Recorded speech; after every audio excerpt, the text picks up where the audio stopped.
कहानी का शीर्षक है चिड़िया का घोंसला। प्लीज सब्सक्राइब @सीमा मुदगिल। चिड़िया का घोंसला। सर्दियां आने को थी और चिक्की चिड़िया का घोंसला पुराना हो चुका था। उसने सोचा चलो एक नया घोंसला बनाते हैं ताकि ठंड के दिनों में कोई दिक्कत ना हो। अगली सुबह वो उठी और पास के एक खेत से चुन चुन कर तिनके लाने लगी। सुबह से शाम तक वो इसी काम में लगी और अंततः एक शानदार घोंसला तैयार कर लिया। पर पुराने घोंसले से अत्यधिक लगाव होने के कारण उसने सोचा चलो आज एक आखिरी रात उसी में सो लेते हैं और कल से नए घोंसले में अपना आशियाना बनाएंगे। रात में चिंकी चिड़िया वहीं सो गई। अगली सुबह उठते ही वो अपने नए घोंसले की तरफ उड़ी, पर जैसे ही वो वहां पहुंची उसकी आंखें फटी की फटी रही गई। किसी और चिड़िया ने उसका घोंसला तहस नहस कर दिया था। चिंकी की आंखें भर आई। वो मायूस हो गई।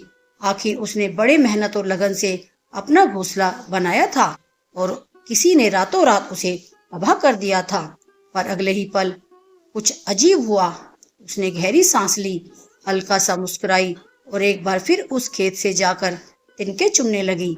उस दिन की तरह आज भी उसने सुबह से शाम तक मेहनत की और एक बार फिर एक नया और बेहतर घोंसला तैयार कर लिया। जब हमारी मेहनत पर पानी फिर जाता है तो हम क्या करते हैं? शिकायत करते हैं, दुनिया से इसका रोना रोते हैं, लोगों को कोसते हैं और अपनी फ्रस्ट्रेशन निकालने के लिए ना जाने क्या क्या करते हैं। पर हम एक चीज नहीं करते, हम फौरन उस बिगड़े हुए काम को दोबारा सही करने का प्रयास नहीं करते। और चिंकी चिड़िया ये छोटी सी कहानी हमें ठीक यही करने की सीख देती है। घोंसला उजड़ जाने के बाद वो चाहती तो अपनी सारी ऊर्जा औरों से लड़ने, शिकायत करने और बदला लेने का सोचने में लगा देती, पर उसने ऐसा नहीं किया, बल्कि उसी ऊर्जा से फिर से एक नया घोंसला तैयार कर लिया। दोस्तों, जब हमारे साथ कुछ बहुत बुरा हो तो हम न्याय पाने का प्रयास जरूर करें, पर साथ ही ध्यान रखें कि कहीं हम अपनी सारी एनर्जी फ्रस्ट्रेशन, गुस्से और शिकायत में ही ना गवा दें।